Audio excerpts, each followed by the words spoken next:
would you join me please and welcome at ease, the man like Goldie.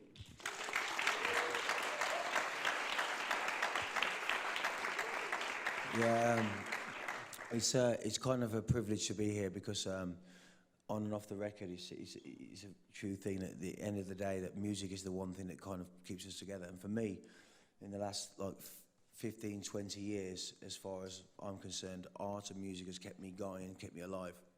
And I want to kind of go through almost like a playlist of what inspired me in terms of music and what kind of, you know, got me to where I am now as far as music is concerned. And some of the music is quite, you know, very dynamic in terms of influence for me. And it's pretty, it's almost like kind of left field almost, you know what I mean, as far as my persona's here, but my music influences are completely left field. And that's almost misunderstood a lot of the times, you know. Well, I guess we're gonna get into that a lot later, this whole like getting larger than life and how you actually live your life while you do that. And but I see you already pulled something off, and probably for everyone to get eased into this, why not start with a piece of music? Okay. And what does it mean to you? This is a track by Pat Metheny called Are You Going With Me? And in terms of arrangement and dynamic, this track was what learned me fundamentally how to arrange music, like totally, unbelievably. In learning, it's almost like you need to learn how to learn from people. Or what's your... Well, for me, I think art generally is a thing where, for me, it was always like vicariously living through other people as far as, you know, learning to engineer and like trying to produce tracks. And engineers tend to stay in front of a screen and they don't see the arrangement or the path, you know. It's like they kind of stay on one screen and they stay very fundamentally right up front with technology. And for me, it was always like having a juxtaposition where I can stand away from people and have an idea and put that idea into method, you know, and into technique. And for me, it was always about trying to get the best out of everyone I work with, you know. Within European traditions, there's this notion of the artist being also a craftsman. Now, you've been a craftsman in a lot of other disciplines before. Probably you could elaborate first on what those disciplines were. Well, for me, I went to New York in '86, and I saw subway art like most of us have seen subway art, and subway art for me like blew me away as far as graffiti was concerned. And I understood graffiti as far as the letter form was concerned, but the social message as far as graffiti was concerned was really like important to me as far as, you know, these ghettos in New York and the pressure of people going there and the whole thing with, you know, reflecting in the UK of what that was about. And for me, it was like no longer about the writing your name. It was about the whole kind of the letter form and how that transcended in the UK. And for me, it was like looking at writers early on, like Rufige Kru, and seeing writers and that energy that they had. For me, it was like I wanted to be part of something that it wasn't socially the same thing here in the UK. It was almost as if, you know, I wanted to do art, I wanted to paint, I wanted to do all these kind of things. But as far as graffiti was concerned, it was a major influence on my life. And in a lot of ways, you know, when you paint graffiti and you look at like, you know, the outline, the background, the colours, the whole kind of thing, it's the same thing for music for me. It's the same method, it's the same arrangement, you know, light colour to dark colour, all the way down, you know, looking at a painting sideways, you know. And that really learnt me a lot about, you know, art replacing, letter form replacing the archetype of the general character in a painting. Because before graffiti came along, it was like, you know, a cow in a field or the Gainsborough picture, or it was like a subject matter, which was like a figure. And graffiti, even now, replaced, you know, the letter form replaced the character.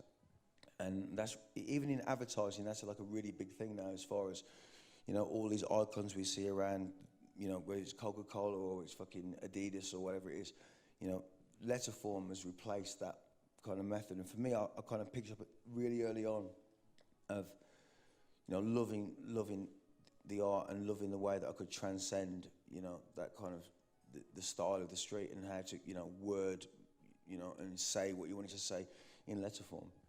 And when you start writing, I mean, not in a typing sense, but more in a throw-up kind of thing, you do have to get your mind into that space where you need to step away from the 2D to the 3D, and not only that, but look at things from all sorts of different angles. I think with graffiti as a 2D thing, learnt people how to be three-dimensional. And then within that, there was like an escher. And it's the same as music. There's a certain escher with music, you know, like we have the technology, we have the ideal. And it's the last 10 years, technology's really allowed us to kind of like execute all those kind of things. Graffiti as a primal thing, you know, one aerosol can. And that one aerosol can could, you know, translate to so much as far as like execution. And I think that as far as the escher that was developed, as far as that's concerned, I think for me it was like really important the way that you could see the development of how that, you know, you can get from one point to another, you know. And you know, letter form has been here for, you know, 600-700 years as far as we've been here. But in terms of bending the letters and bending the form, in the same way with drum and bass, we've done the same thing with music. We've bent the form of music. Because obviously, you called it the bastard child of the other musics before, but to a certain degree, a lot of the music that we'd been dancing to before were a little bit more 2D. In a way, let's say or the interesting fact, let's say, about a Chicago house track of the Larry Heard variety is that with a really simple format, all of a sudden he opens up this vast space and covers that and pulls you into it and takes you through these places.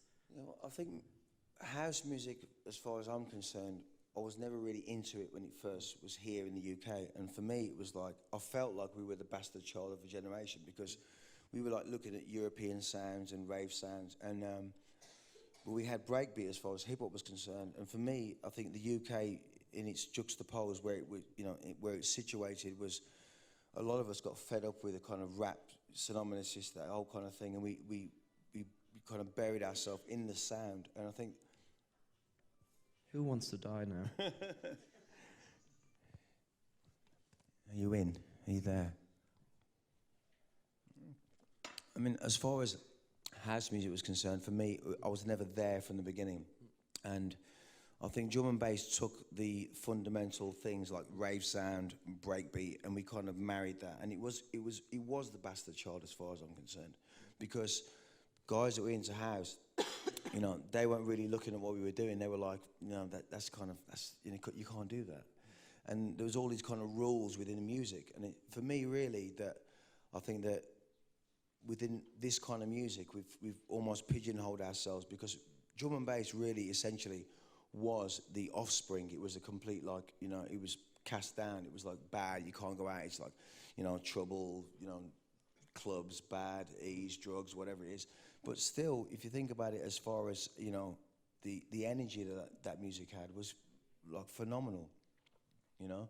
And for me, early on, coming from hip hop and coming back to the UK and seeing the way that this sound had transformed, because, you know, it's like I'm part of drum and bass, and it's like, you know, I haven't, you know, created that. It's already been there. And for me, the thing about drum and bass is that, you know, you join the train and you're already on the carriage, and there's like 5 carriages before you that you see where the music's developed. And it's like, for me, I think drum and bass it's kind of peaked and gone, you know, the other way.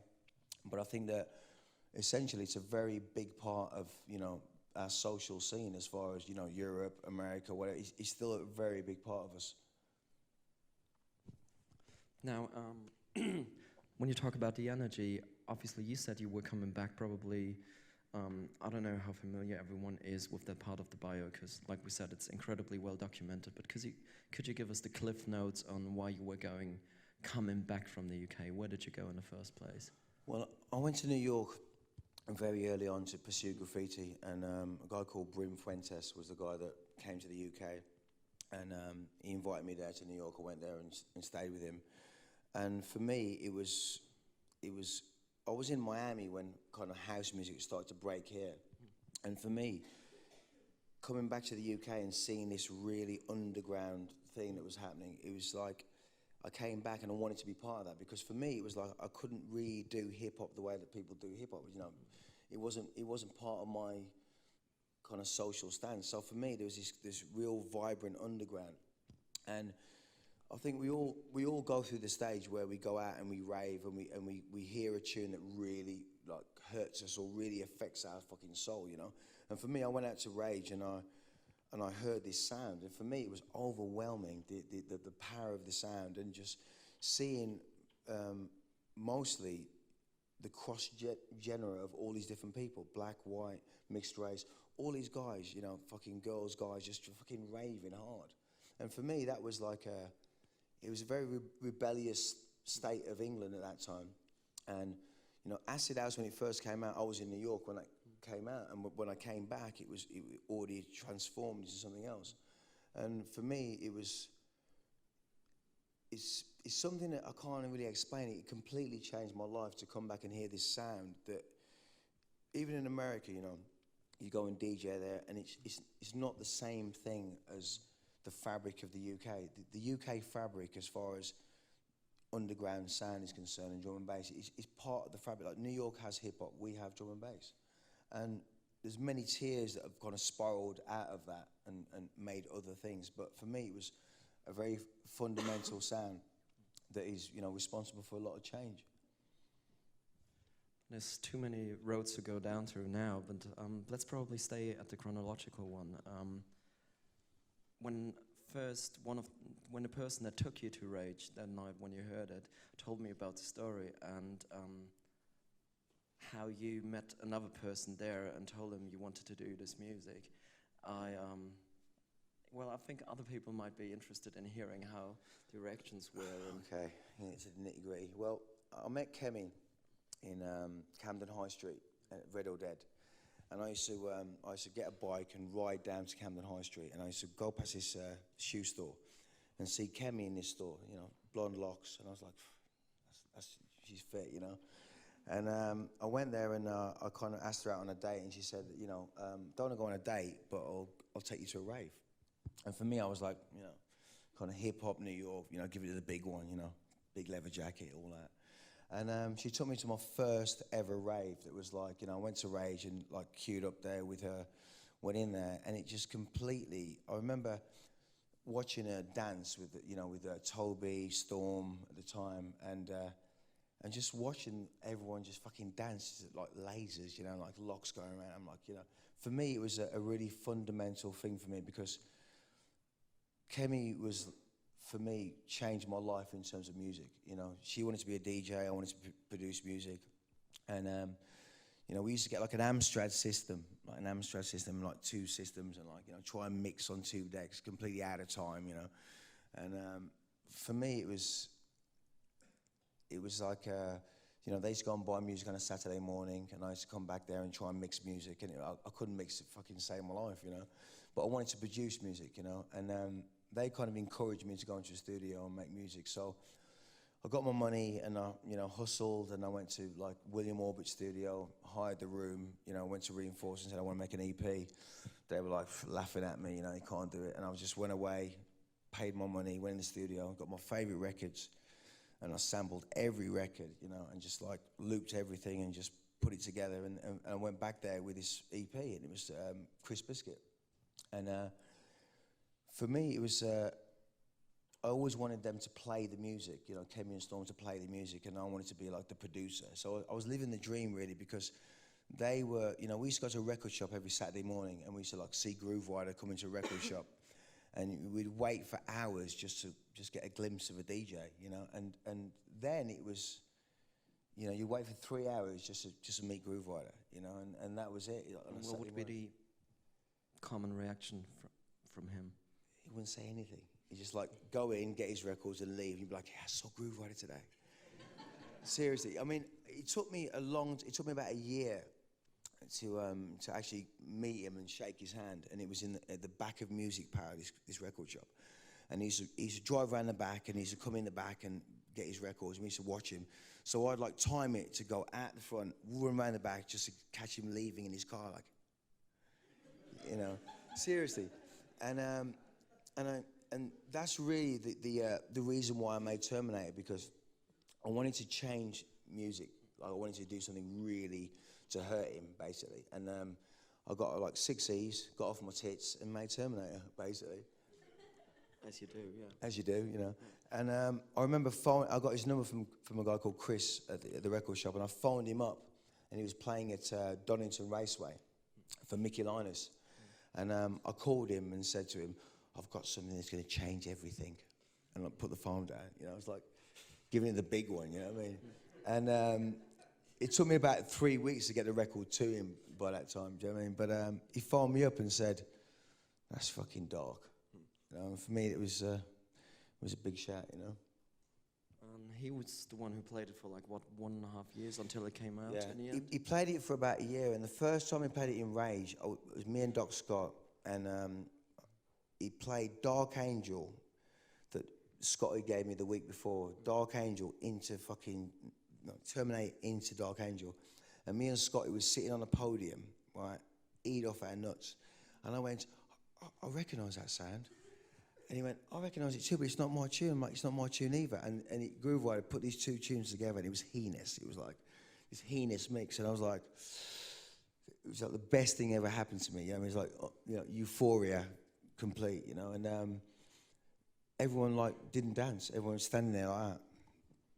No one danced. Everyone like walked off the floor, and no one danced to it. And I went to the DJ booth and I went, oh, fucking made a shit tune, whatever else. And he went, don't worry, give it some time. Just give him time. You know what I mean? And Groove was always pushing the fact that, you know, it's like, it's new. Don't worry about it. It's like, you know, in time. And eventually, a year after the fact, it was like, you know, people started dancing to it, you know. Yeah, I remember that kind of polka dance. This might be the time where we should probably play it, if there's a chance to. I actually haven't got it. Should we try and see whether we got an internet connection? Yeah, I may have it. Has anyone else got it? If I haven't got it. Oh, Emma's gonna save today. Do you have it? I think she's going to get it. I haven't even got my own record, can you believe it? Bad. Anyway, it came out on Reinforced, and speaking on the subject of meeting people, can you recall meeting Dego and Mark? Yeah, well, Dego and Mark, the first time I ever met them was at the Astoria, and they were doing a PA with Mannix. And I went there with Kemi, and I went there to see them with Nebula 2 at the time. And I saw a PA for like about an hour, and it just blew my mind, you know, seeing these guys perform. And what was the setup like, just to give us an idea? Just like keyboards, kind of like, you know, just DAT keyboards, playing a few sounds, but it was kind of basic. But for me then, it was like seeing these guys on stage, like, you know, shaking out to breakbeat for me was like a really big thing. I mean, Mannix at the time were like really huge. You know, they were kind of like causing a lot of storm on the underground.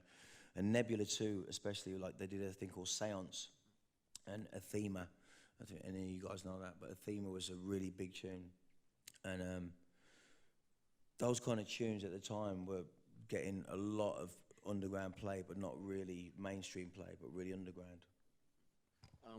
Probably those categories were slightly different then, because I mean, even with an underground record, you could sell like how much? How much did Terminator? Then I think Terminator was about 10,000 at the time, but Nebula 2 before that had sold about 15, 20,000 records, which today, on the underground.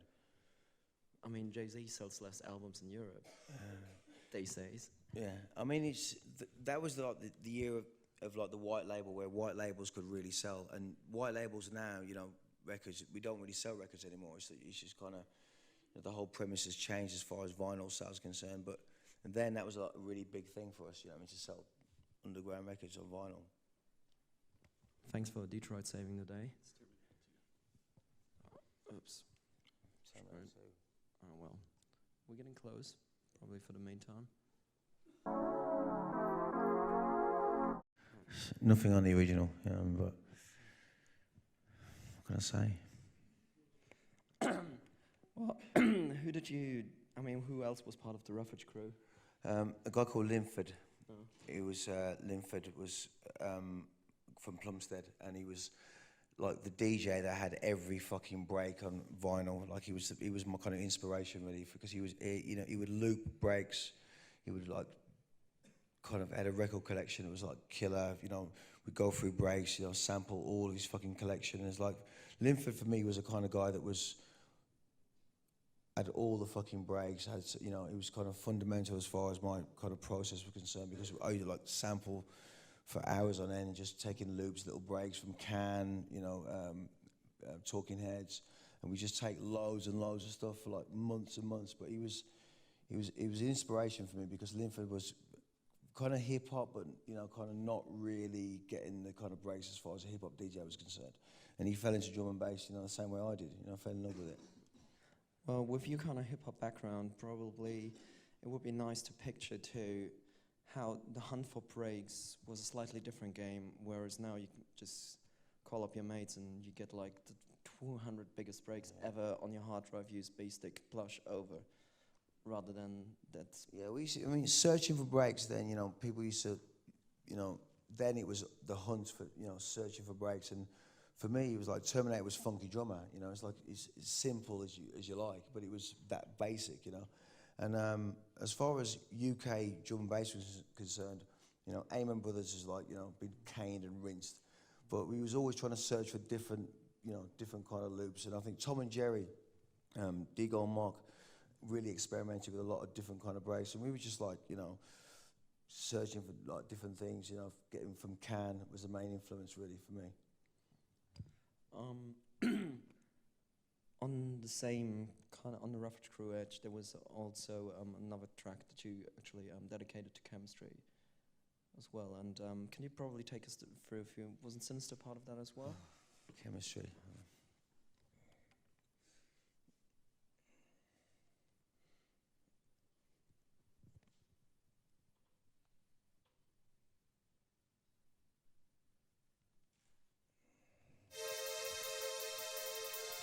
Mark, you learned from your boy Linford. What did you learn about etiquette when working with others? Because obviously there's just a tiny little bit of ego involved as well in all this. Well, not really. I think for me it's about being able to seancically get out of others what you can, an engineer that stands in front of a screen, as far as I'm concerned, for me it was about taking, creating and taking something different out of them. And for me it's very difficult to be able to be, as far as like being a producer is concerned. There's a lot of engineers, everyone's like engineers. But as far as being a producer is concerned, it's like you have to almost kind of wipe the slate clean and be able to get something different as what they would normally do. And for me, it was like the ideals and having a different perspective for me. Because graffiti learnt me about arrangement and how to plan colour and the whole kind of piece. And for me, it was about working with these people as far as engineers are concerned and getting out of them what you want, creating a sound. And that's very difficult. Nowadays it's very, very difficult for anyone to kind of like, engineer, and produce with an engineer, because I think that everyone's kind of in the mainstream of being like an engineer, and I think that sometimes you get kind of lost in the science of it. And for me, it was about the kind of faith of the music. It almost like trying to get something out of them that they might not necessarily do, And that's always been my kind of my attitude towards getting stuff out and like putting all these sounds in a sampler, getting everything you want, and like laying out everything that you want in terms of sound, arrangement, color. And I used to fill up samplers like all the time, just fill up like 2 samplers at the same time, just fill them completely with no more memory left, because I used to just kind of fill them with all of the ideas that I wanted, And a lot of people found it very difficult, but I would navigate my way around that, because 98% of the tunes that I made, there was probably like 2% of fucking samples that I wouldn't use, because I knew what I wanted to do. And that, from a conceptual point of view, was important for me, because for me it was like you have one shot at it, you're going to be working with an engineer and you have one shot, one chance to go in there and just do what you got to do. And for me, there was no chance of failure. You had to go in there and do and deliver, you know. And I think that's kind of the b-boy mentality as far as I was concerned. You know, it was always trying to be, you know, give it your 120% effort. And sometimes, you know, from that perspective, the engineer gets something out of it and you get something out of it. And it's, you know, two things manifest themselves. You know, someone that's right next to the screen that realizes this is something completely different. You know, it's like with Rob Playford, a genius engineer, complete genius. And with Rob, it was like I always saw this technical guy right against the screen. And for me, it was trying to kind of get him away from the screen to see like the long, you know, the long track and not just the fucking square screen. And I think art's learnt me that. And with Rob, it was like Rob would always he would always say, "No, we can't do that. It's impossible." I'm like, "We can do that. We can do that," and push the boundaries of electronic music. And at the time, for me, it was always trying to push, you know, the boundaries of the music and what you can do and what you can't do. You know, for me, it was like, it would be very, a lot of engineers are kind of like, you know, you can't do this with the music. And I'm like, well, have you tried it? And I think that's what I kind of brought to the table as far as I'm concerned, like, you know, knowing that I have an idea and executing the idea. How do you develop the language, though? Because, I mean, obviously you're coming from totally different mindsets there. The more geeky approach of living inside the square, the box, and then, yeah, probably almost the consumer / artiste type of view. Yeah, you know what it is for me? It was like, okay, I want to show you. I would get a track and I would say, right, today I'm going to do this track, and I'd be like, okay, here's a track. Right, here's the breaks. Here's the folds on the pads. I would change the time signature here. I would put the beat on in there. I would switch it up here, and I would draw the track out. You know, for an engineer, I would like kind of draw the diagram of what I wanted to do. And for me, it was really important because they look at this square here, and they kind of, you know.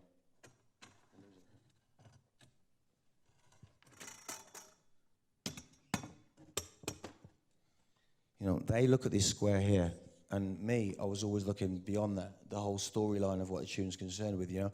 And a lot of people don't look at this side of it. And for me, it was, you know, arrangement, color, texture, and I would like get effects and stuff, and I would like, you know, put effects here, you know, put the breaks here, drop out here, and I would meticulously draw things out because that was my language. And with Rob Playford, it took a while for him to do that, but you know, they become familiar with your techniques. And with Rob, you know, especially, he kind of had my language. It was like a code that I used.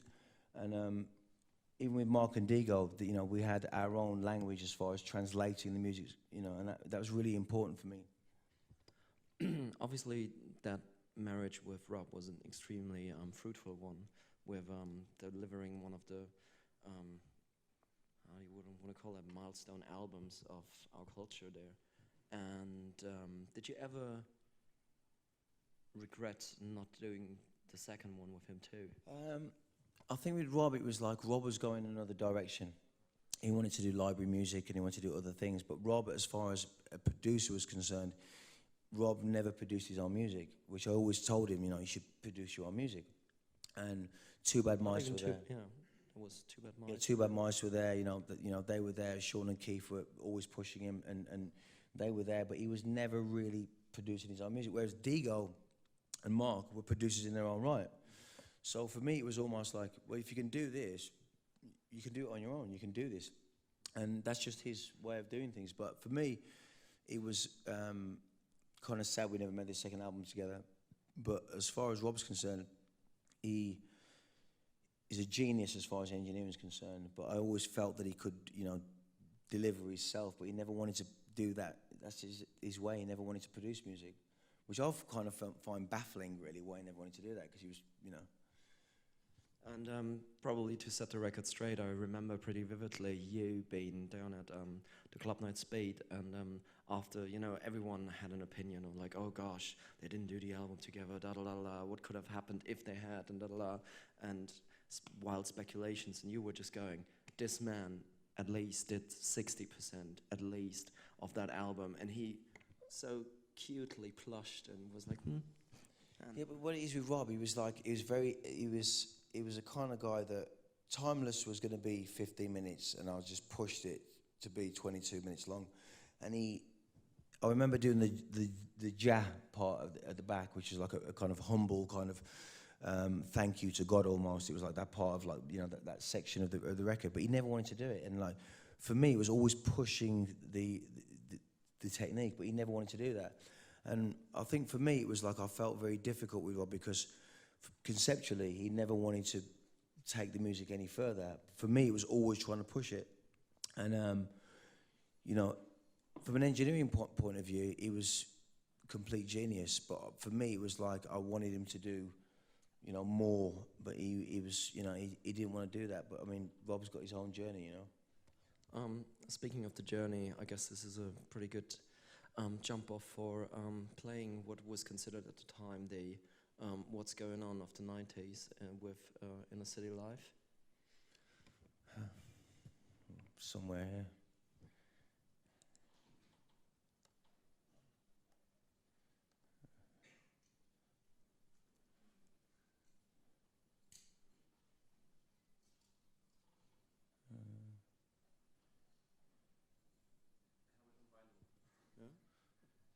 Then we play the vinyl always, right? I think we.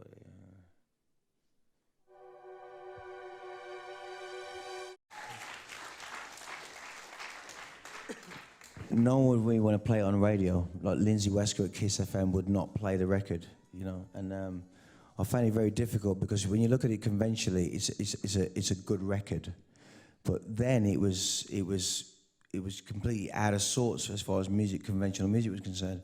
And I find that very difficult as far as Timeless was concerned, because Inner City Life came out of Timeless. You know, Timeless was made first, and then Inner City Life came out of it. And I always found it very difficult that no one wanted to play it on radio. It was like, didn't want to give it the airtime.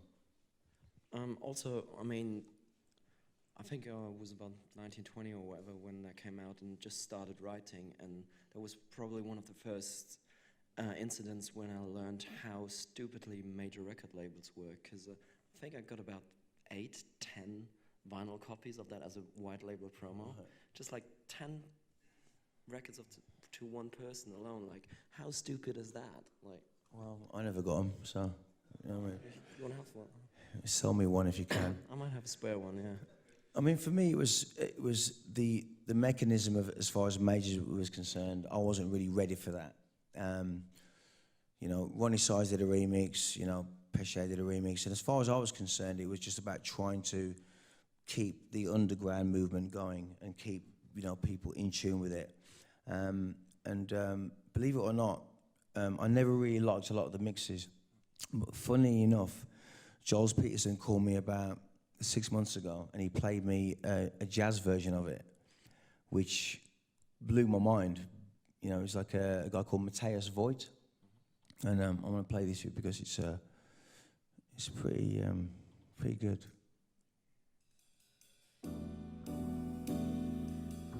The thing about this, what I really loved the most, was because after all that time, trying to get mixes done and whatever else of this, this came to me from a completely other place, which was so organically original.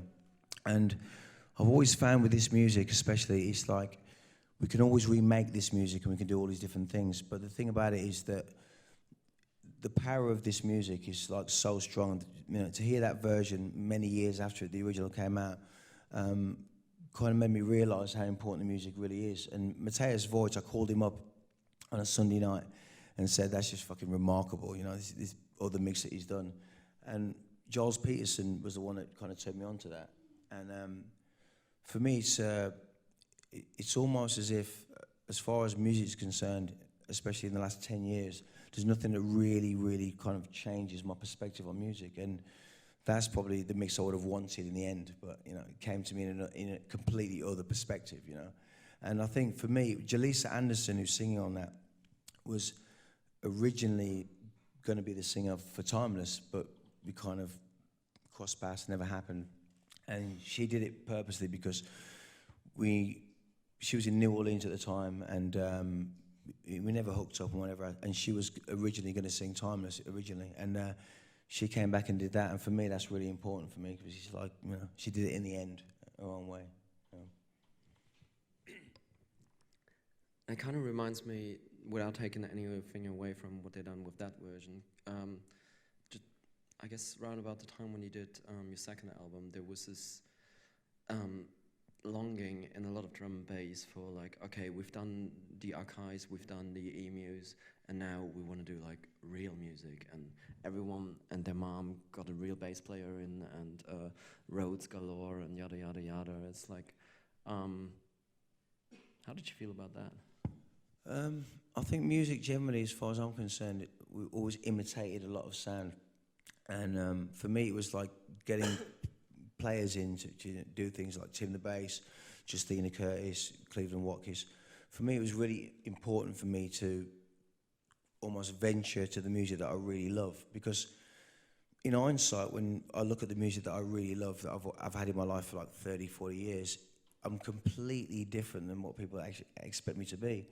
And for me, it was kind of getting to that common ground of what I really like to do myself. And, you know, for me, like doing Mother, for example, was, you know, completely slated. You know, it was my own journey. And you know, as far as a second album is concerned, you know, the record company wanted one thing, but I wanted something completely different. And it was, you know, it was kind of commercial suicide, if you like. But for me, that's what I had to do as my own journey, you know, and working with real players and working with people that I really respected. For me, it was a chance to kind of manifest this kind of sound that was, you know, me, you know, experiencing Miles Davis or, you know, Charles Mingus or whatever else. And for me, it was like just touching on that slightly, you know. How do you excel over that part when you know, you're in your group of peers and then you got these kind of visions, like doing a track like Mother, and I remember more than one person going, fucking hell, Goldie's lost his fucking marbles, like.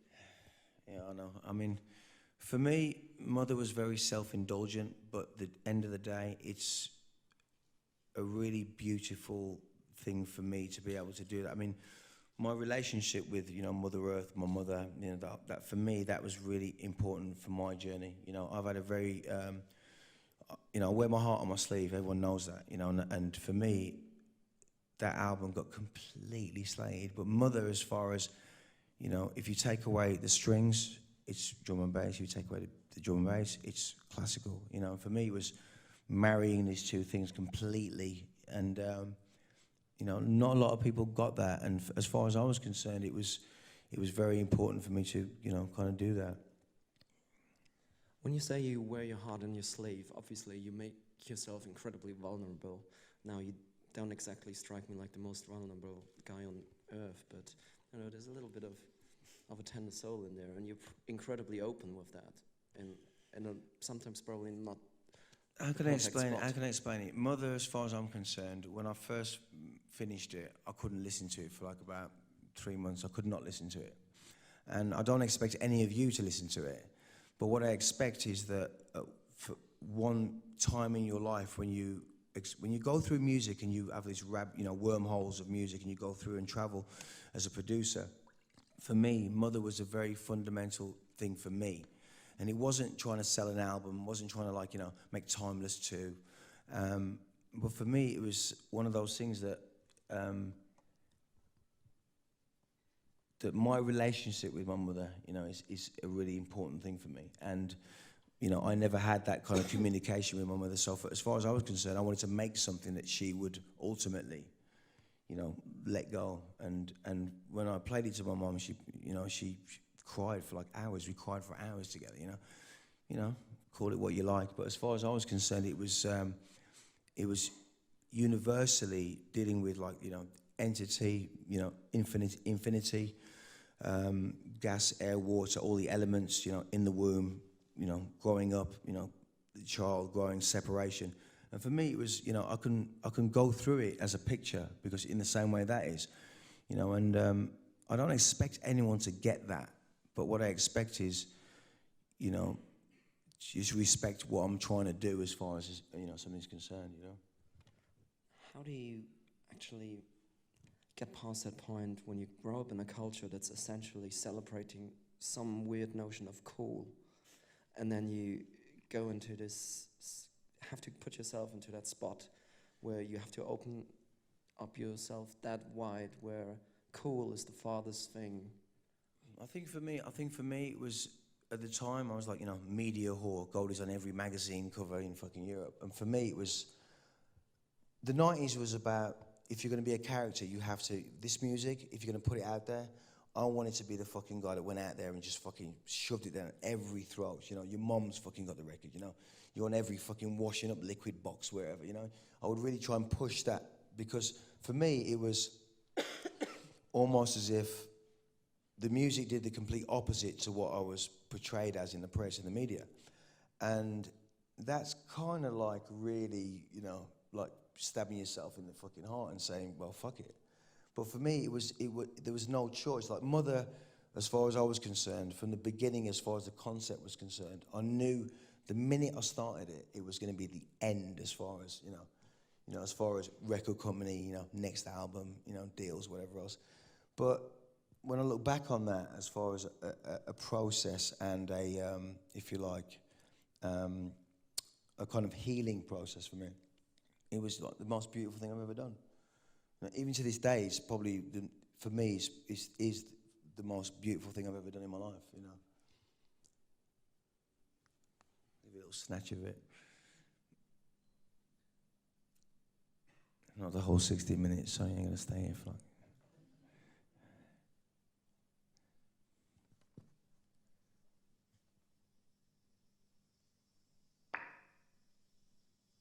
There you go. It was, for me, the introduction as far as tolerating sound, as far as the first album, second album. For me, it was people were really unexpected and they just couldn't deal with it, And I found it very difficult to deal with. I mean, if you think about recordable audio as far as a track that's an hour long, from a construction point of view, there were like 7 hours behind it to kind of like force that whole issue for an hour, and that's a very difficult process for me. How did you organize that process? I had Cubase and Logic running linked together, and I had a JP 9000 desk with 72 tracks full, 48 tracks of tape full, and so prog rock.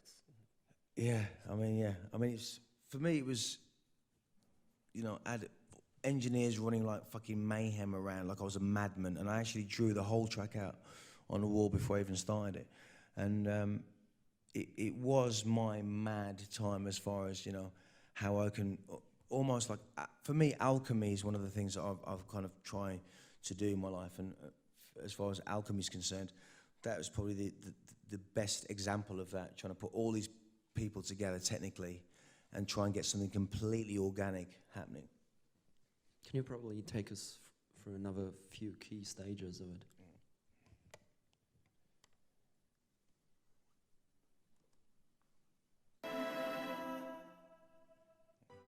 Off my tits as usual.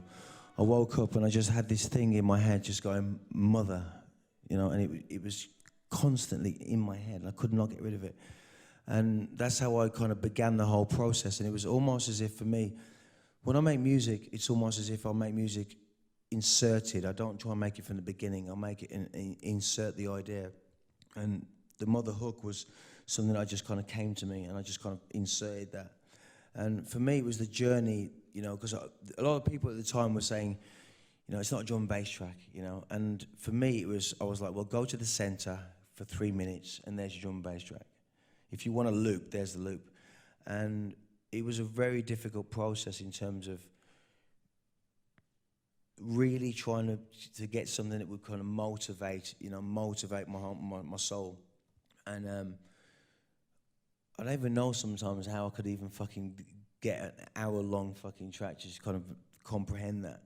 But for me, it was the process of like all the engineers with fucking Optical was on it, and Dillinger was on it, and for me, they were all kind of like thinking I was mad, probably so. But it's something that I think I'm trying to make something that in years to come that you might look back on it and say, well, that was kind of cool. Do you think a completely happy person with a happy upbringing can make any sort of relevant art? Difficult. I wasn't that happy. I guess my music's sad, I guess.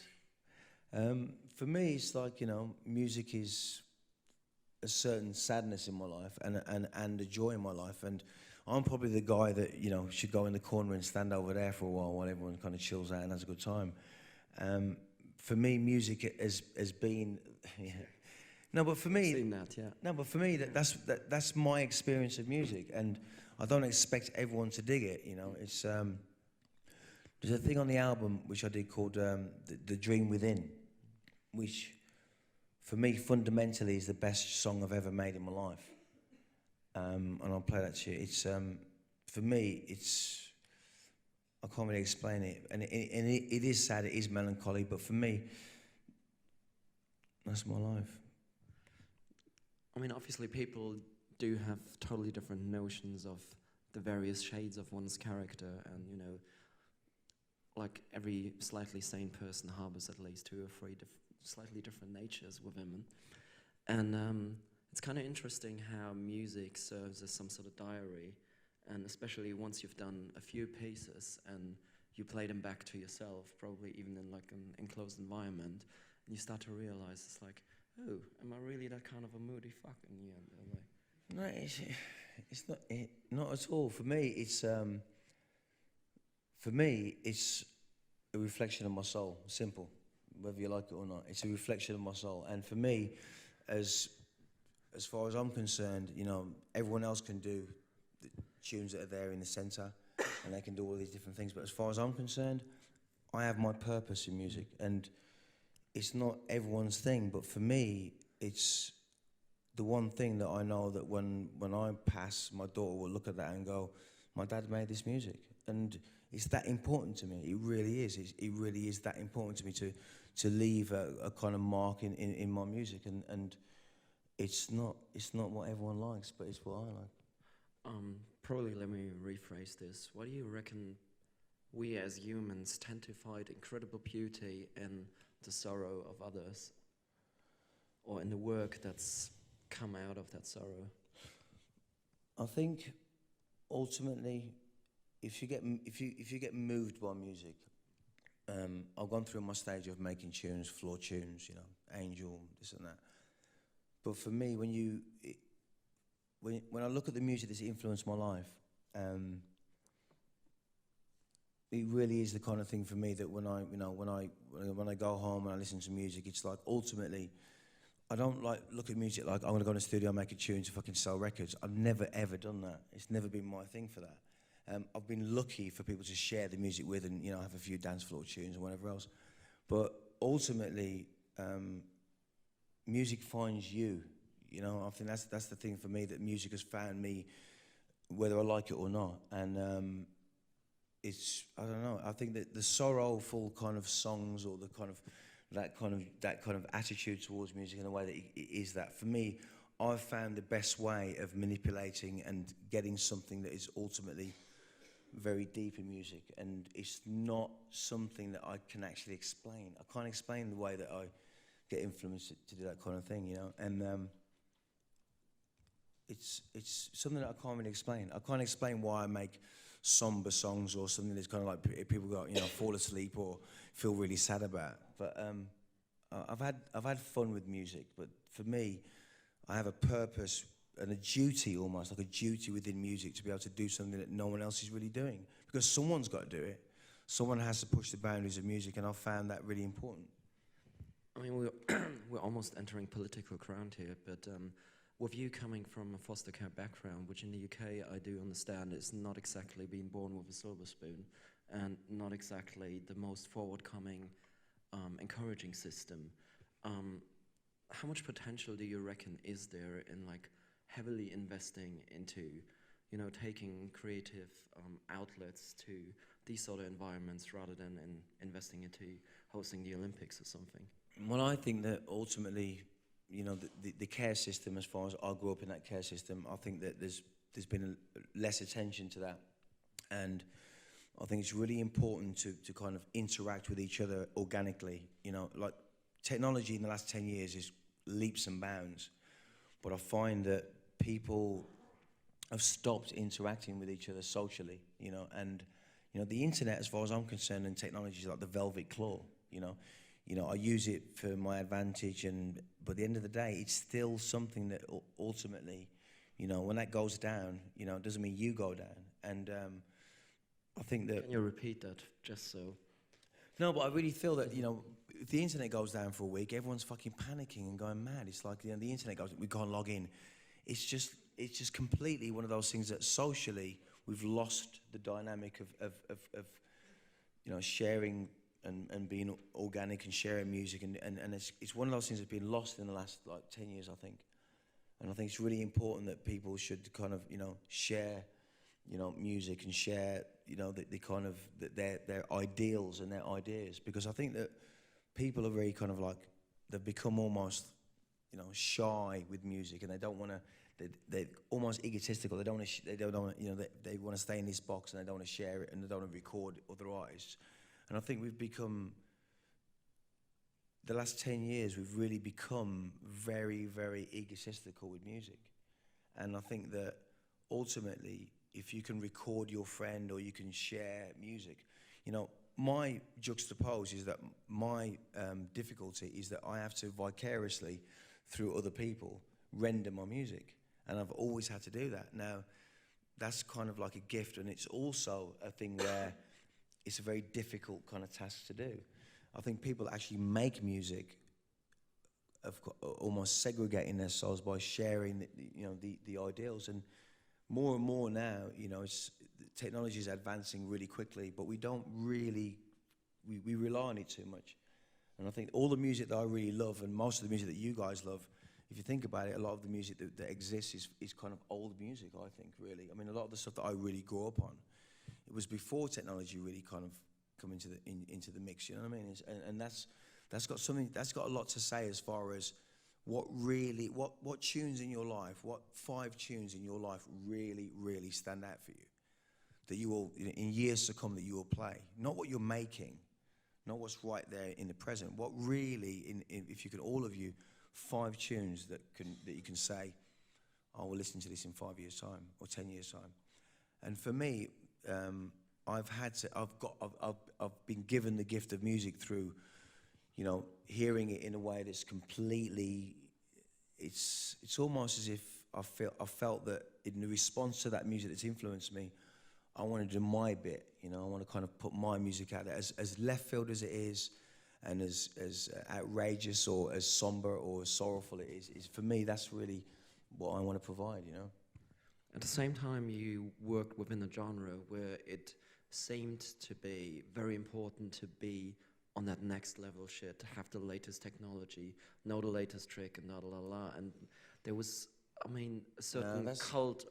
Yeah, but that's past though. Yeah, but that's past. You know, the eclecticism, the eclecticness of the music finished when, you know, reinforced, like closed shop. As far as the eclecticism is concerned, you know, we're not in the bubble letters anymore. You know, we've gone through the wild style. You know, and I think, you know, drum and bass really is one of those things that was very eclectic in the beginning, and we did everything we could do with it. I think the DJ culture made the music accelerate too much, as far as I'm concerned. You know, my music especially wasn't really being played on dance floors, but it was kind of drum and bass for, you know, home or when you're chilling. And you know, this music really is responsible for a lot of change in music, full stop. But however, I think that the people that we've kind of fell into the same thing as far as commerciality is concerned. I think this music, as far as drum and bass is concerned, has kind of fell into the same category as R&B or, you know, hip hop. It's fell into the same thing where commercial records make tunes that people fucking, you know, go for and whatever else. And it's kind of gone to that format, which is sad really, because he was the kind of rebel from the outside, and it's yet become the same thing really as far as music's concerned. You described yourself earlier as, I was Goldie the media whore. So at the same time, you really propelled a lot of people that were totally non-media material, because they were literally living in their bedroom studio and just getting more intricate and more into the finer details, and basically gave them some sort of a chance to live on this stuff. Well, for me, it was about, I think ultimately it's the family issue for me. It's always having family and always sharing the kind of family aspect of it. Because, you know, I grew up in a children's home where you had 25 lockers and there's 25 different kinds of music in each one of those lockers. So for me, I've always tried to have the same value as far as a label's concerned. You know, Metalheadz, as far as I'm concerned, is a melting pot of ideals. I do think that, you know, propelling those people into that kind of, you know, that attention or whatever, they want that as well. But I think ultimately we have to progress in the music, and they have to progress and move forward. And I think that, you know, a lot of people never kind of thought that drum and bass would go worldwide, but it's fucking worldwide whether you like it or not, you know. We got kind of carried away when we were going to listen to the Dream Within. So we're jumping back to the Dream Within. You'll probably fall asleep to this, actually.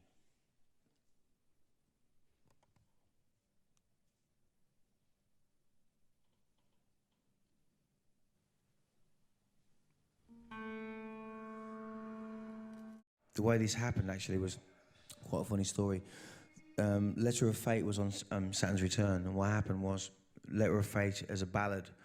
To get the effect on the vocal, I had to turn the 2-inch tape over. So what I did was I turned the tape over and recorded the entire vocal backwards. So harmonically, the whole vocal works from beginning to end completely, and it works. And it's for me, it was one of those things that I kind of found, you know. And for me, it's just it came from a completely other place for me, and it's still now my favourite song. I mean, there's a bit of a symphonic edge to the last 2 or 3 things that you played, especially. And you're never really afraid of putting yourself into different situations. And recently, you've been on a TV program called Maestro. And I was kind of entertained when I looked it up, because obviously we only do get it secondhand, that the first tune that you conduct is Edvard Grieg's. Yeah, and which was the first thing that we got played in grammar school as well, as an introduction to classical music. And what do you reckon makes this so special, or what did it do to you conducting this, and what did you learn about that? Well, for me, it was about learning the process of what a conductor does, and I've always been fascinated by it, number one. But for me, it was almost as if classical music has always been, you know, there for 600-700 years. But as far as I was concerned, it was like, you know, there's new music within classical music is not really getting made as much as, you know, they say it is. And for me, it was learning the technique, just because I wanted to be able to have that power, you know, and be able to go in front of an orchestra and conduct. And for me, that was really, really important, to be able to, you know, try and learn this kind of technique. So it will help my own music, you know, later on, as far as I'm concerned. Yesterday with Gary, we had another advocate of the Bon Betano posse with Beethoven, and he spoke in high terms of Beethoven. What did you learn about him? And Beethoven, it's an old can of worms. Beethoven, genius. I mean, as far as the way he constructed his music, was very, very, you know, layered, you know, number one. And I found with his music, where, you know, he would, you know, disguise his music and be really, really complex. And for me, it was, you know, classical music was already there, but when Beethoven came along, he just changed everything, you know. And, you know, he looked at what was happening at the time, and he just went, right, I'm going to change this. And he, you know, the rhythms that he uses, the layers that he uses, and, you know, Sonata 1-1-1-1 is like a blueprint for jazz almost, because he really has these really in-depth techniques and layers, which is only he can do that. And I never used to like Beethoven at all, but I think that, you know, the last like 5 years I've really kind of understood his music. It's like phenomenal what he's done in music. But then again, I mean, going to, let's say, the Vienna Symphony at the time, when Beethoven was still around, probably for the crowd had similar energy buzzes thing going down to Hoxton Square on a Sunday night. Beethoven really, when you think about it, got slated when he came. I mean, Beethoven was, you know, as a human being, had a really, really difficult life. And his music, you know, the same journey, his music was very, very difficult, you know, and he was tortured by his music. And I think that's one of the things that I think that, you know, after the event, you know, what he's written and what he's done for music, as far as classical is concerned, is like, you know, groundbreaking. But it's one of those things that I think that no one really, really understands the music as much as, you know, the way that he wrote it. And I think so many people have tried to, you know, put his music into a certain category, but everyone's tried to feel his music, and that in itself is, you know, only he knows the way that his vision was. And I think his vision, as far as music is concerned, it's like, you know, we took Beethoven number 5 and we actually broke it down to beats. And what's really interesting is that you look at the pause bars and, you know, it's in 4/4, right?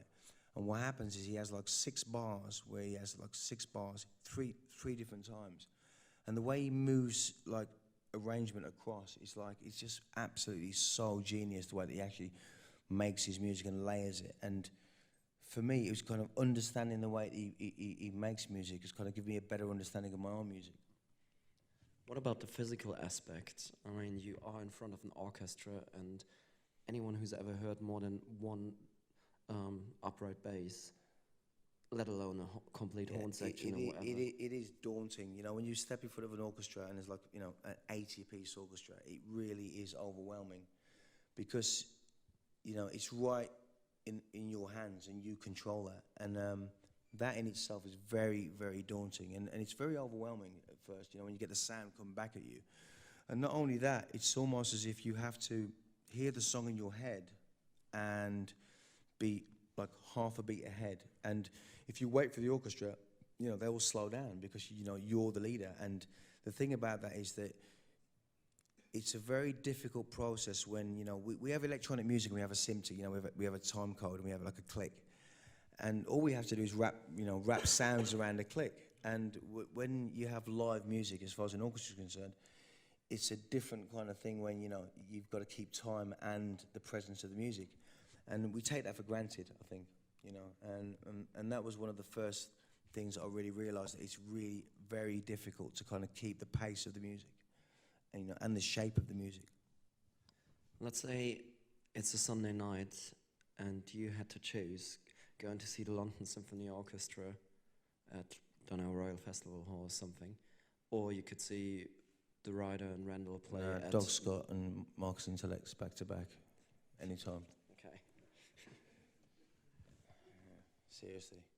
You know, what makes those two your choice? I mean, Doug Scott has always been the leader, as far as I'm concerned, as far as, you know, rolling as far as sound's concerned. And, you know, Doc learnt me a lot as far as the way that he, you know, puts sound, is between the sound, you know, the space he leaves between sound.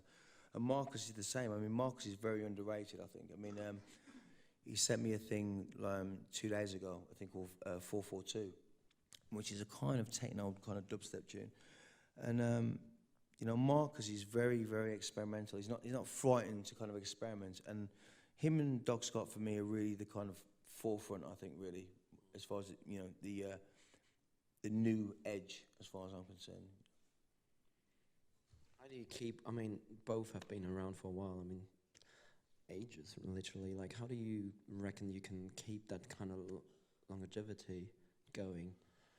I mean, Scotty's Scotty, man. I mean, Doc Scott, you know, whatever he does, he's done everything for me. You know, musically, he's done everything for the scene, you know, basically. I mean, I heard Doc Scott being played at, the Eclipse and fucking, you know, The Edge, and he was, you know, fundamental, instrumental in my own fucking career, you know. I mean, Doc Scott, if it wasn't for Scott, I wouldn't be here, because he's always, you know, as far as breakbeat music is concerned, he was always like the kind of, you know, the edge of it, you know, the cutting edge of that. And Scotty said so much without saying anything at all. You know, he's that kind of character. And Marcus, I think, is a kind of new edition almost of Scotty. And I think Marcus is very open-minded, and I think you know, we went through the phase with music in the last 3 or 4 years. Marcus have really been pushing the music where it should go, you know.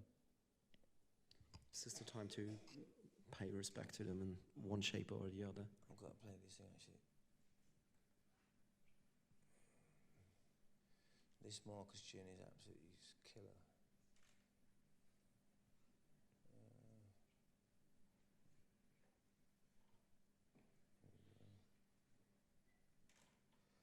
This is the new thing he's got. There you go. You know, he's just way, he's like here for me as far as, you know, his music is like really influential and really inspiring, you know. It's like you hear a Marcus tune, I'm like, I'm really inspired, I want to go and make music, you know. He's that kind of guy. I mean, and Scotty as well. I mean, when Scotty makes music, you know, not of late, he's not as made as much music as he would in the old days, but I think when he does make something, it's like, you know, it stands up there.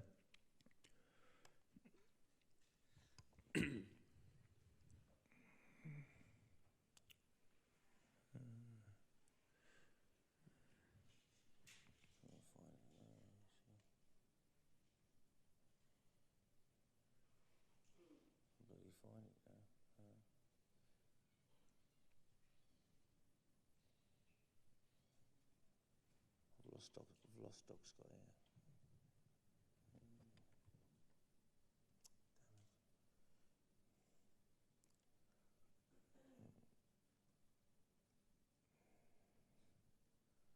seem to have lost Doc Scott here. We lost Scotty. Lost Scotty.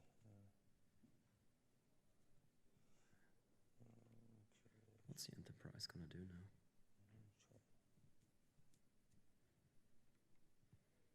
No, I've lost him. No Doc Scott today, I'm afraid.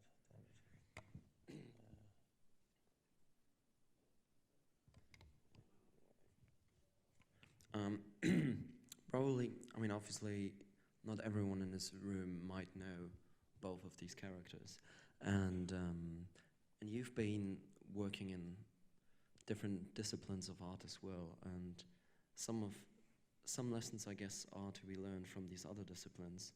Like, what do you reckon, like, when you have an exhibition or something, and at the same time look at what someone like Damien Hirst is doing these days? Like, what do you think can we learn in our independent music field from that kind of independent approach? I don't really watch the rest of the art world. I just think that coming from graffiti, as far as I'm concerned, you know, within your own region and your own field, you can just do what you want to do. And I think Damien Hirst is, you know, in his own right, you know, up there, you know, art, whatever else. But as far as I'm concerned, I come from the old school as far as graffiti is concerned, and you know, that in itself is just what it is. And, you know, doing gallery shows and doing, you know, putting paintings in galleries, it's just, you know, for me, it's just that's, you know, where art and music kind of meets. And as far as I'm concerned, you know, I did my first show when I was 19. And for me, graffiti kind of left the walls and went into galleries and whatever else. And for me, it's just another side of what expression is. And I don't really follow the kind of trendy art as far as that's concerned, but as you know, as far as my experience in art is, you know, reflective of my music, and I just enjoy, you know, painting. You know.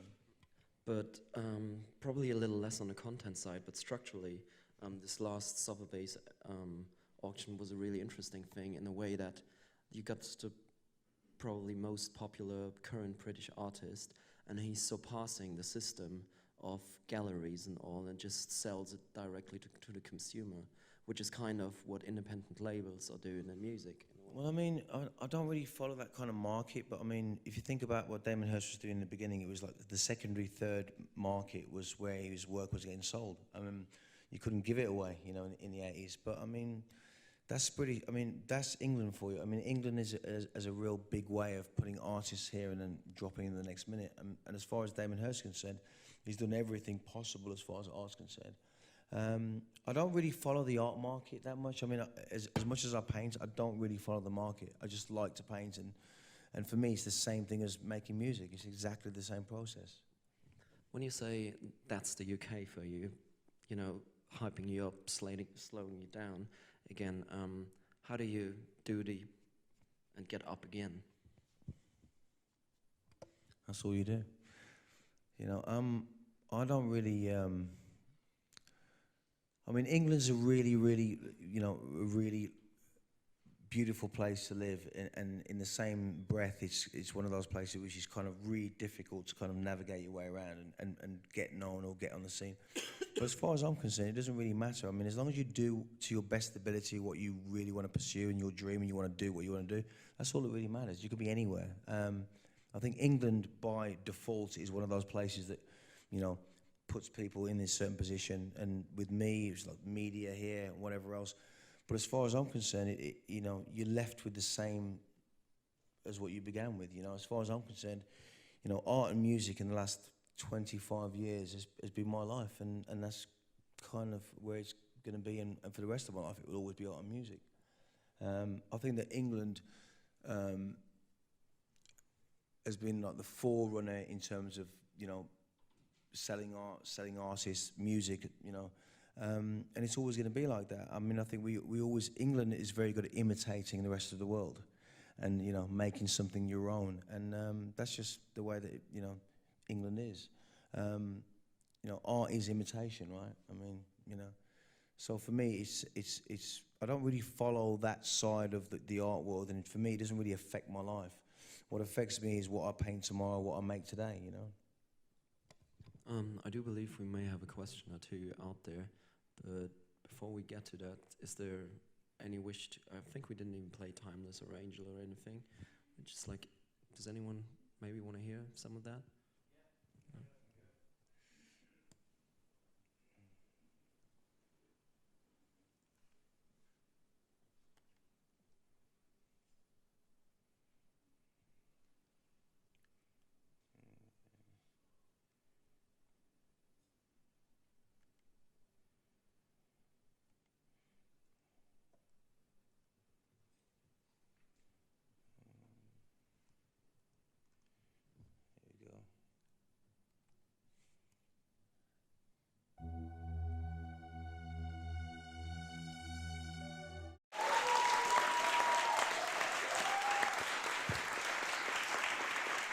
No?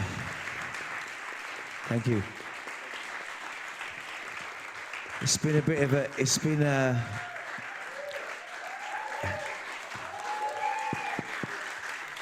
it's been a bit of a long night for us. Me and Lockie were out all night ragging it as usual. I don't know what makes us fall so much in love with this music and music in general.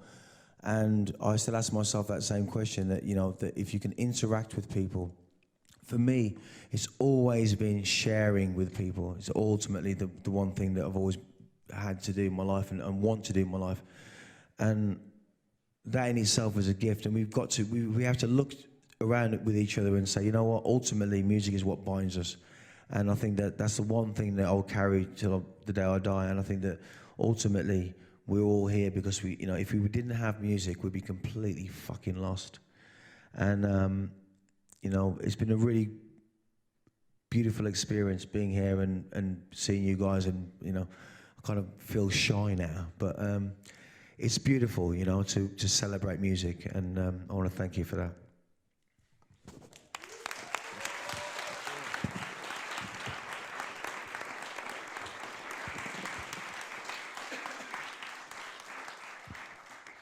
Still, I saw one or two hands around the room. Oh.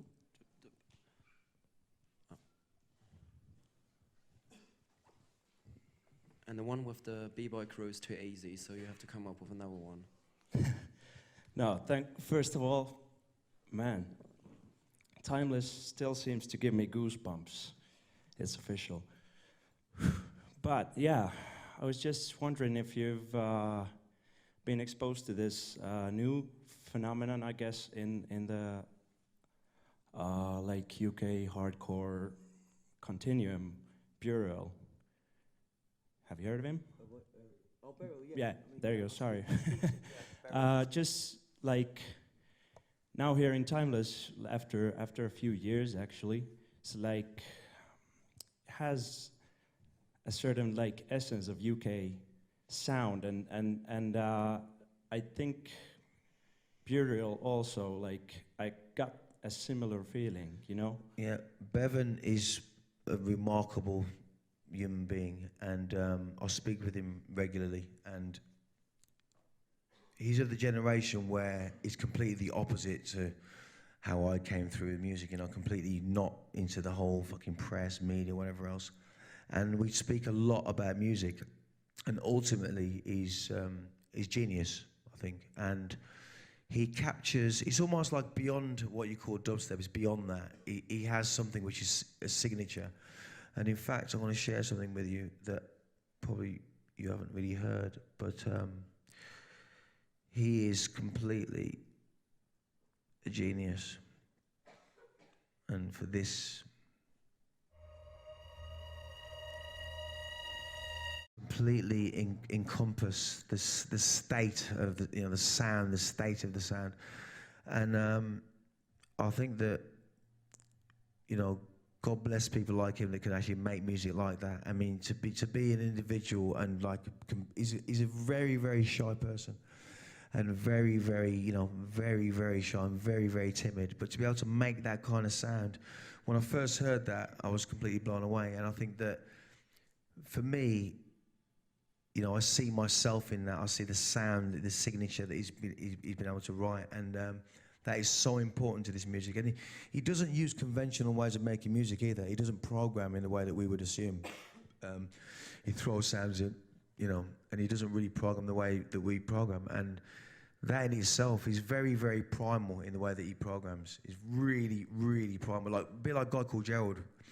And God bless him. I think it's just, it's going to take the sound further and further, and that's what we need, Yeah, man, thanks. Hey man, the graffiti art in New York is a big thing for a lot of Kiwis or New Zealanders, and I think his name's Dommy, is it? Is it Dommy? Is one of the early subway graffiti artists. Dobby, who you say? Dommy, something like that. What is it? Yeah. Dondi maybe, yeah, something like that. And I don't know, man, because I don't know much about graffiti art, but my friend's really into it. He showed me the stuff, and it's like, so you get to a carriage and you can't stand back from it, and you just have to go bang, and he does this massive thing, perfect proportions, without looking back at it once, instantly, and then goes back and it's perfect. And just you're talking about your approach to music, and people's approaches really interest me. And you're saying how you've got a sketch in your mind of how the music should be, and with him, he's obviously got a very developed idea of what it should be, so he can just go and do it. Yeah, I think graffiti generally for me as fundamentally the way that you can, the form of it has learned me to stand back from the canvas, and that essentially, if I never did graffiti, I wouldn't be able to arrange music the way that I do. I know that for a fact. And graffiti was that, that instrument where you can actually stand away from something, and the approach to it is completely for me, is the structure of it is the same as music. And I think b-boys generally, that kind of mentality, we all have that inbred almost, it's part of your kind of curriculum almost. And I think that, the writers that I learned from in terms of the true form of letter form, like Brim, Bio especially, has been fundamental in the way that I've learned. And I think that music is the same, it's the same thing, it's arrangement, colour. And I think most graffiti writers, they have that, and, it's just one of those things.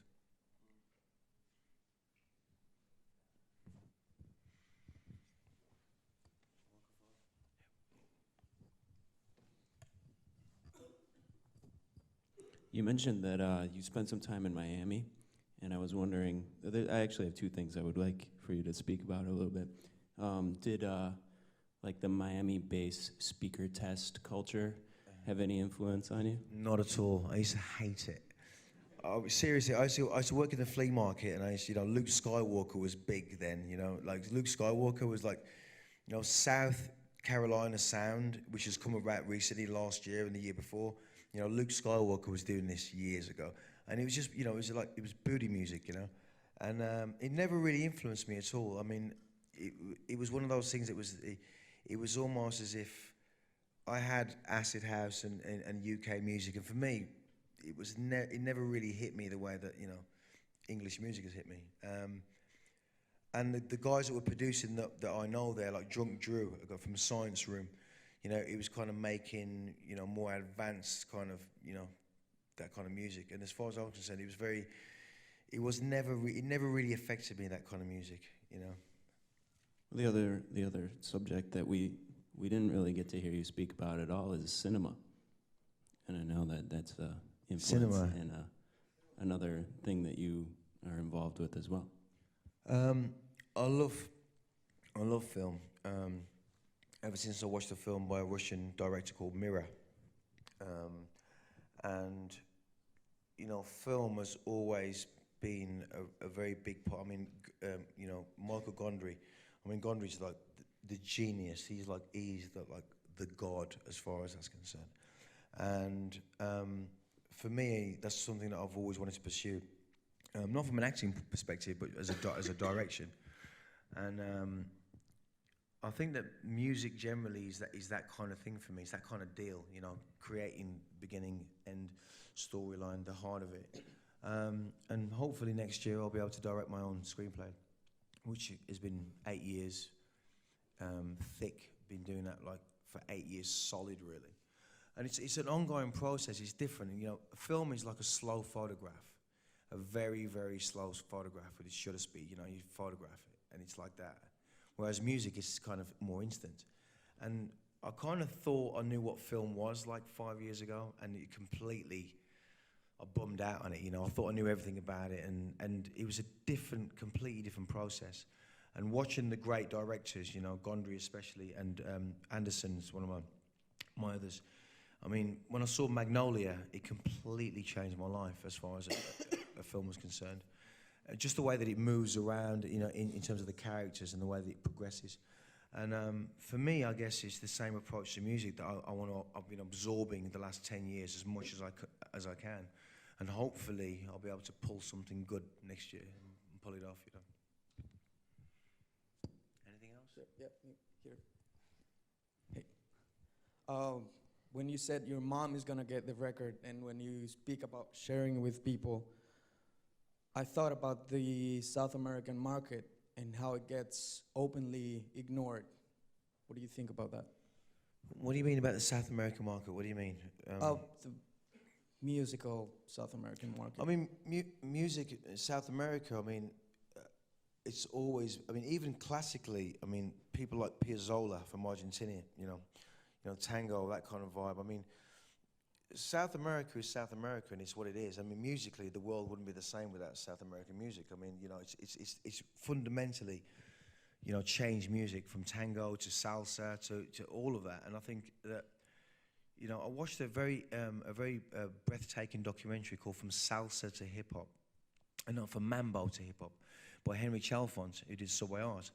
And it was very interesting because it showed the way that the music has transferred from Cuba and South America and the influences into hip-hop and prog rock, whatever.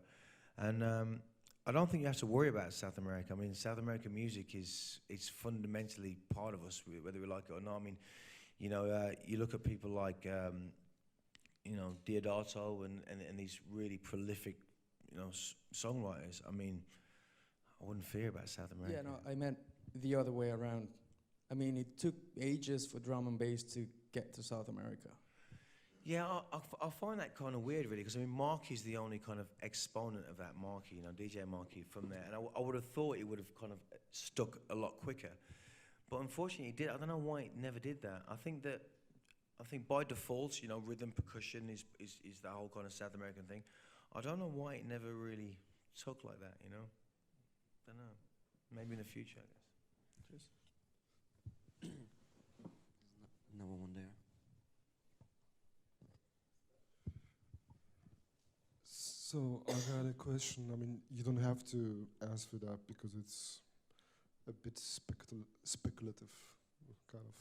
But Fortek released a record like a couple of months ago. Yeah. I think a single. Did you hear that record, and what do you think about? I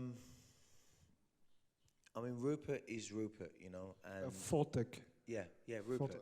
I didn't know his Rupert Parks, as we know him. Okay, I didn't know his real name. I know him by first name, you know, I have a relationship with him. You know, Rupert Parks. You know what it is? I think a lot of, even us, we like to judge people. Human beings do that. Rupert is fundamentally a waypoint, if you like. You know what a waypoint is? No. A waypoint is a navigational point where everything changes from that waypoint. And Rupert is a waypoint. And as far as I'm concerned, I don't really care what Rupert makes. I love what he makes, and what he's making now may be different than what he used to make, and that's just the way that it is. I mean, you know, he's in a different environment, he's doing what he wants to do, and you know what? I'm no one to judge, and I love what Rupert's done for this scene musically, and that in itself doesn't even, that answers the question, you know. I mean, did you not like the last release? Did you not like what he made? No, I think actually the way you think, so I'm not judging. Oh, did you like what he made? So I just think the same way as you think. But I just wanted to know, like, what do you say about that? Because Yeah, but like, lots of people didn't I'm not like asking it. the question. No, I don't Like really. lots of people didn't like it, and Yeah, but you're making the point of, as if like there's a point that Rupert's made this thing. What do you think about it? It's different. That's Rupert. You know, it's Yeah, you know, you no, make no. you know. I think ultimately you should be saying Rupert's done some really fucking beautiful tracks in the past. That's what you should be saying. I mean, sure, yeah. I mean, you know, True. to make a point. I mean, for me, that's almost like that. Really, not derogatory. I think it's almost like you're making a point of the record that the guy just made, and it's like the last thing that he made, and that's, we've got to judge this guy for this record. If I was judged by the last record that I made, I'd be finished already. Yeah, sure. I mean, not sure. No, I didn't mean that. Yeah, No. maybe it's not too I late. mean, I understand what you mean. I think that the weight of what he's done for this scene and musically outweighs whatever he does, whether it's, you know, whatever it is. Okay, it was really not a statement like I'm judging him or something. Just that you know, it was not a. For the record. Okay. Anything else? Anyone Yeah, else? I don't have a question. I only have a request. I want Sinus Tempus released on vinyl. You know, everyone's driving me mad about this. I will release it on vinyl. If it's up to Stephen C, who says it's a pile of shit, I won't release it. But I will release it on vinyl. The fact of the matter is that it's an ongoing project for me, and I didn't really want to release it as a release. It's the soundtrack to my screenplay, and it will remain that. But I will put it out on vinyl this year, in end of January. I have a question about your graphic approach to music, because it's kind of reminded me about how Karl-Heinz Stockhausen treated his scores. You know, when Karl-Heinz Stockhausen. Because I know you were studying these composers, all modern ones, and my question is, was it coming from there, or you did your special kind of way of understanding music graphically? I think when you're separated from society in childcare, you kind of have a different view on life, and it's almost as if you travel with a suitcase and everything is arranged. You empty the suitcase, you lay everything out. And it's always been a different viewpoint for me. It's always been viewing things from the outside. So arrangement and music is the same thing. I mean, I don't really look at it in the way of other people's influence or whatever else. But what I do look at is I kind of see it from the outside, and I see what it can be, you know. And I didn't purposely set out to do that. It's just the way that it is. And I prefer to make music visually. And it keeps me safe, you know. It gives me a beginning and an ending, and I'm happy with that, you know. And I don't really follow Stockhausen and you know, different kind of movements in art. I'm very selfish when it comes to art, you know. I mean, most artists are, but I do find that for me it works. If you have a belief system and it works for you, that's all you have to really worry about. You know, belief system is the main thing. If you have a belief system, it doesn't matter if everyone else is fucking wrong. You're right, and that's all that matters. And for you, what comes first, the scheme or the melody or something else? They're all the same thing, you know. Vocals, I mean, essentially when I was working with vocalists, they're sound for me.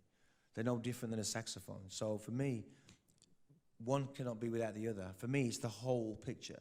I mean, even when I look at graffiti that I was doing, 15, 20 years ago, it's letters, background, colour, character, the whole thing. So for me, one cannot work without the other. I guess that's why I'm so long-winded in the music that I make. It's kind of like, I'm being very complicated to get one particular viewpoint. But my own answer to that is that someone's got to do that. There's an area of music that's missing, and I kind of fit within that area. And it's all, it's all part of the whole picture. Thanks. You got a question, sir? You're a I'd love a fag right now, I swear. We can't smoke in it. Yeah, I've got one question about Mother. I know you had a lot of orchestral music in there. Can you explain how you actually composed that, how you translated that, and the musicians that you actually used to deliver that onto Mother? What I did was I made a 27-minute sound bed of just synthetics, keyboards basically. And what I did then was to get a dictaphone and sing the melodies that were coming to me prismatically. Just everything was just coming in, the vocal first and the melodies. And then what I did was I inserted within that synthetic bed, and I sang certain melodies into a dictaphone. And I said, right, 2 minutes 37, we have that. 7 minutes 18, we have that. 8 minutes 16, we have that. So I was kind of building the whole track up like that. And then what I did was I got a guy called John Altman, who was a conductor. And I spunked most of my budget on an orchestra and with my recording budget. And, I took this dictaphone to him and said, right, can you get an orchestra to play this? And he was, okay, how many pieces? 30, 40? And we got it up to about 50 pieces. And he translated and notated what I sang into a dictaphone. And when I did the orchestration, I then just placed onto D88, and I bounced every track down onto D88, recorded the whole session at Angel, Islington. And I then had the synthetic track slaved, and then recorded the orchestra, and took it back to the studio, and then just kind of moved it around, tweaked it, and placed it. And that's how it began its life as a 27-minute piece. And it worked. Okay, yeah, I think the man's craving a fag, but we can't let him go without thanking him and giving him a big hand for sharing with us.